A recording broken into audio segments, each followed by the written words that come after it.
Lumapit sa kanya si Jigang at, sa masamang tingin, hiniling siyang magsalita. Nang makita ang kanyang ekspresyon, hindi napigilan ni Jiang Chen na matakot at nagsimulang manginig. Nang may nanginginig na boses, sinubukan niyang ipaliwanag sa kanya ang nangyari. Nang makitang labis na natakot si Jiang Chen, huminahon si Jigang at nagsimulang ngumiti. Lumapit siya sa kanya, at habang nasa balakang niya ang isang kamay, inilagay niya ang isa sa balikat, ipinikit ang mga mata, at nagsimulang tumawa ng malakas. Nang makita iyon, kinabahan din siya.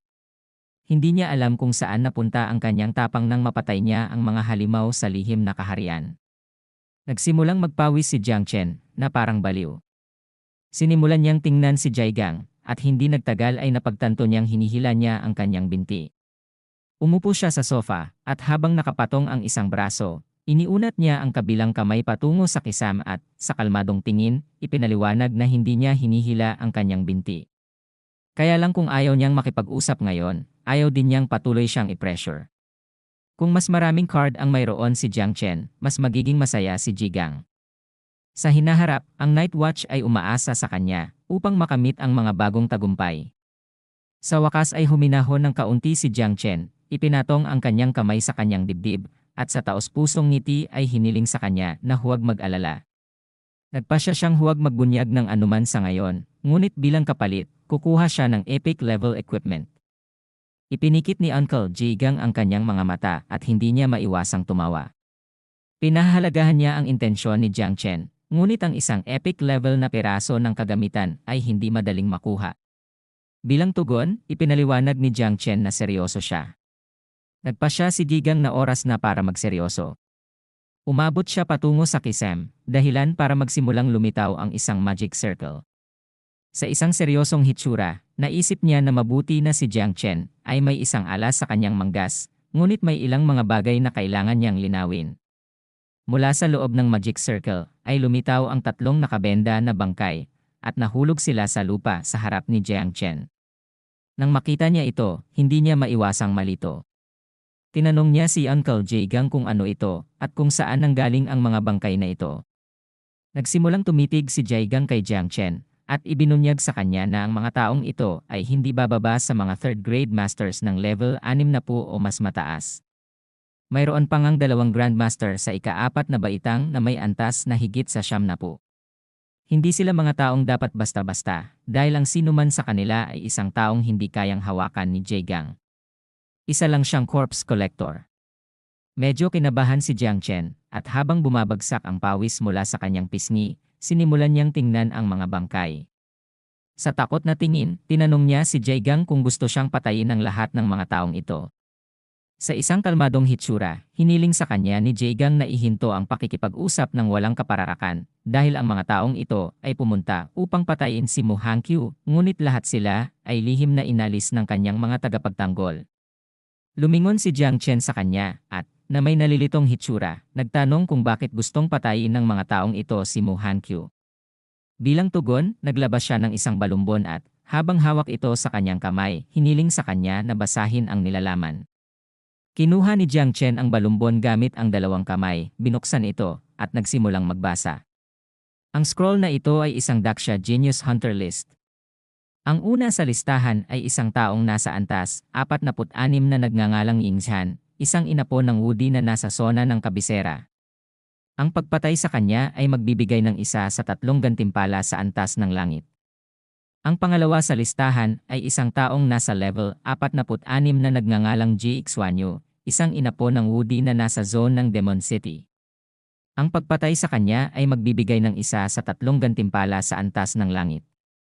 Ang pangatlo sa listahan ay isang taong nasa antas 45 na nagngangalang Jiang Wushuang, isang inapo ng Woody. Nasa zone siya ng Jiangnan.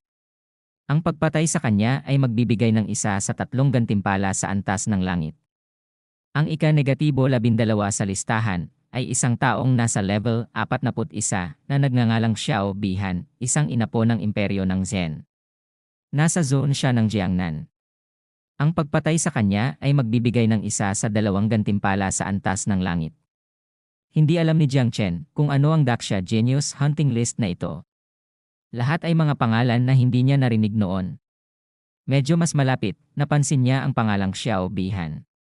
Sa isang nagulat na hitsura, tinanong niya si Jigang kung ito ay miyembro ng pamilya Xiao mula sa imperyo ng Zhen. Sinimulan niyang tingnan si Jiang Chen nang may seryosong ekspresyon at tumugon na o, lahat sila ang pinakanamumukod tanging mga henyo sa daksya ng kanyang henerasyon, at isa na rito si Xiao Bihan. Sasali rin siya sa kampo ng Tianjiao ng 8 pangunahing sona, at makakasama ni Xiao Bihan si Jiang Chen sa sona ng Jiangnan. Sa seryosong tingin, ipinaliwanag sa kanya ni Jigang na kung ang isa ay nasa ika-7 pagbabago, sila ay itinuturing na King Seal. Kung ang isa ay nasa ika-8 pagbabago, sila ay itinuturing na imperyo ng Zhen. At kung ang isa ay nasa ika-9 na pagbabago, sila ay itinuturing na Wudi. Ang nangungunang 100 kababalaghan ng Daxia ay hindi bababa sa mga inapo ng mga selyadong hari. Si Mu Hankyu, bilang isa sa 12 inapo ng mga selyadong hari sa Jiangnan, ay nagawa lamang na sakupin ang posisyon 77 sa Balumbon. May impormasyon din tungkol sa kanya. Siya ay niraranggo bilang 77, isang inapo ng selyadong hari, at siya ay nasa sona ng Jiangnan. Ang pagpatay sa kanya ay magbibigay ng isa sa Xuan level reward. Nagsimulang tingnan ni Jigang si Jiang Chen, at ipinaliwanag na kung makapangyarihan ang mga inapo, higit pa rito ang pamilyang Xiao ng Zhen Empire na namuno sa bansa. Makalipas ang ilang minuto, natapos ni Jiang Chen ang pagbabasa ng buong scroll, nilapitan si Jigang, at ibinalik ito sa kanya. Sa seryosong tingin, tinanong niya kung ipinakita niya ito sa kanya para bigyan siya ng babala sa pag-akit ng atensyon sa kampo ng Tianjiao. Kinuha niya ang balumbon gamit ang kanyang kamay at sumagot ng o. Kung mas malaki ang kapangyarihang ipinakita niya, mas maraming panganib ang ilantad niya sa kanyang sarili. Hiniling niya kay Jiang Chen na huwag ilantad ang kanyang sarili ng walang ingat maliban kung talagang kinakailangan. Mahigpit niyang inipit ang kanyang kamao, nagsimulang tumingin sa lupa nang may nawalang tingin, at ipinaliwanag na ang iba pang mga henyo ay may suporta ng mga dakilang kapangyarihan, ngunit ang kanyang tiyuhin na si Jigang, bagamat siya ay may mabuting Panginoon, ay hindi natuto ng mabuti sa sining at kaya ngayon ay isang 3rd level master lamang. Natakot siya na baka hindi niya maprotektahan ng sapat si Jiang Chen. Nagsimula siyang maglakad at sinabi kay Jigang na isasaalang-alang niya ito at susubukan niyang huwag ibunyag ang kanyang kapangyarihan sa sinuman sa kampo ng Tianjiao. Nagsimula siyang tumingin muli sa lupa at naisip na hindi lamang siya sinisisi ni Uncle Jigang sa pagtatago ng kanyang kapangyarihan, ngunit gumagawa din siya ng malaking pagsisikap na protektahan siya. Inilagay niya ang kanyang kamay sa ilalim ng kanyang baba at sa isang ngiti, naalala niya na sinabi nila na ang pagganap ni Jiang Chen sa lihim na kaharian ay mas mahusay kaysa sa iba. Kung ito ay lumabas, tiyak na mas mataas siya kay Mu Hankyu sa ranggo. Ngunit may kakaiba. Wala siyang sinabi kahit kanino mula nang bumalik siya at itinatago ang kanyang sikreto. Tumayo siya at habang iniingatan ang kanyang kamay sa ilalim ng kanyang baba, lumapit kay Jiang Chen. Nagsimula siyang tumingin sa kanyang mga mata nang may insinuating na hitsura at na may ngiti, hiniling sa kanya na maging tapat. Tinanong niya kung ano ang ginawa niya kay Mu Hankyu. Naalala niya na sa lihim na kaharian ay puno ng mga patay na espiritu. Akala niya kakaiba talaga ang panlasa ni Jiang Chen. Nang marinig ito, sinimulan ni Jiang Chen na tingnan si Jigang na may nalilitong ekspresyon at hindi niya maiwasang magpawis. Upang ihinto ang pag-uusap tungkol sa paksa, mabilis niyang tinalikuran siya, at habang naglalakad siya palayo, nagsimula siyang kumaway gamit ang kanyang kamay at ipinaliwanag na siya ay maliligo at pagkatapos ay matutulog dahil gusto niyang magpahinga ng kaunti. Sa isang nalilitong hitsura, sinabi sa kanya ni Jigang na hindi niya sinabi na ito ay isang masamang bagay. Makalipas ang ilang oras, nagsimula itong magdilim at bumalik si Jiang Chen sa kanyang apartment. Sa harap niya ay isang mesa na may isang bungkos ng mga garapon. Inilagay niya ang 2 kamay sa mesa at, sa masayang tingin, nagsimulang tumingin sa mga garapon. Bumili siya ng 33 units ng 3rd level blood at 14 na units ng 4th level blood. Ibinenta niya ang karamihan sa mga kagamitan para makuha ito. Ito ay dapat na sapat para sa mga insekto na magparami sa ikalawang henerasyon. Kumuha siya ng garapon, tinanggal ang takip, sinimulang ibuhos ang lilang dugo sa kanyang braso, at sa isang ngiti ay hiniling niya sa maliliit na insekto na lumabas dahil oras na para kumain. Nagpasya siyang magsimula muna sa pinong 3 antas ng dugo. Katumbas ito ng paglamon sa isang master ng 3 pagbabago ng tao na may antas na higit sa 60. Upang kunin ang isang garapon lamang ay nangangailangan ng daan-daang mabangis na hayop. Sinabi niya sa mga insekto na ang kanilang ama ay gumawa ng malaking pagsisikap para dito. Hindi nagtagal ang Little Nine na naamoy ang amoy ng dugo. Nagpakita siya, umakyat sa ulo ni Jiang Chen, nagsimulang tumingin sa braso nito na may gutom na tingin at ipinaliwanag sa kanya na gusto rin niyang kumain. Habang ang dugo ay lumulutang sa kanyang braso, nagsimula siyang tumingin sa Little Nine na may masayang tingin at hiniling sa kanya na huwag kumain ngayon dahil malayo pa ang mararating nito bago siya makapag-reproduce. Nang marinig ito, nalungkot siya, hinawakan ang buhok ni Jiang Chen gamit ang 2 kamay, ipinikit ang kanyang mga mata, at nagsimulang umiyak na parang isang batang babae. Nang makita niya ito, hindi niya maiwasang malito. Hinawakan niya ito gamit ang kanyang kamay, ibinaba mula sa kanyang ulo, at inihagis sa mesa sa ibabaw ng isang garapon. Ipinikit niya ang kanyang mga mata, at bagamat noong una ay ayaw niya, sa huli, hinayaan din niya itong kumain. Hinawakan niya ang takip sa garapon at, sa gutom na hitsura, nagpasalamat sa kanya, sinabi na siya ang pinakamahusay. Inalis niya ang takip sa garapon, naglagay ng straw sa loob nito, at nagsimulang uminom. Siya ay level 18 at nasa proseso ng pag-level hanggang 19. Habang siya ay umiinom, si Jiang Chen ay kumuha ng isa pang garapon ng dugo, tinanggal ang takip, at nagsimulang ibuhos muli ang dugo sa kanyang braso. Ito ay antas ng 4 na dugo, katumbas ng isang mahusay na master ng tao sa antas 70 o mas mataas. Nang maamoy ang dugo, lumabas ang insekto sa kanyang katawan at nagsimulang uminom ng dugo. Lumitaw ang isang window ng system at ipinaalam sa kanya na nagsimula na ang proseso ng pagpaparami ng supling ng insekto ng 9 miasma wings. Ang bawat insekto ay maaaring magparami ng kabuuang sa pagitan ng 40 at 60 supling. Ang Divine Evolutionary Acceleration ay isinasagawa. Mas maraming insekto ang lumabas sa kanyang katawan at nagsimulang uminom ng dugo, at makalipas ang ilang minuto, lumitaw ang isa pang window ng system upang ipaalam sa kanya na natapos na ang proseso ng pagpaparami ng insekto. Ngayon ay may kabuuang 100,000 supling. Sa sandaling yon, nagsimulang pakawalan ng kamay ni Jiang Chen ang Little Nine's poisonous mist na gawa sa mga insekto. Sinimulan niyang tingnan ang kanyang kamay, at nang makita ito, hindi niya maiwasang malito. Sa isang nagulat na hitsura, nagpunta siya sa alerto at nagsimulang magtaka kung ano ang nangyayari. Makalipas ang ilang segundo, nagsimulang lumabas ang supling ng insekto sa kanyang kamay. Hinawakan niya ang kanyang kamay upang pigilan ang paglabas ng mga insekto, ngunit ito ay walang kabuluhan. Ang 100,000 supling ng insekto ay lumitaw at nagsimulang lumipad sa paligid ng kanyang apartment, nilamon ang lahat sa kanilang dinadaanan. Nagsimulang tumingin si Jiang Chen sa kisam, at nang makita ito, hindi niya maiwasang mataranta at naisip na nagrerebelde ang mga insekto. Mahigpit niyang kinulong ang kanyang kamao, pinahaba ito patungo sa kisam, pilit na ginupit ang kanyang mga ngipin, at nag-utos sa lahat ng mga insekto na bumalik sa pugad ng insekto at manatili dahil hindi niya hiniling na lumabas ang mga ito. Nagsimulang pumasok ang mga insekto sa kanyang braso, at nagsimulang bumalik sa pugad ng insekto.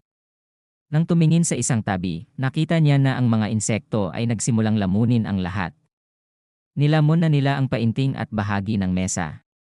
Hindi niya nagtagal nang mapagtanto na ang mga insekto ay nakakatakot at mapanganib na palabasin sila habang nasa bahay dahil kaya nilang sirain ito.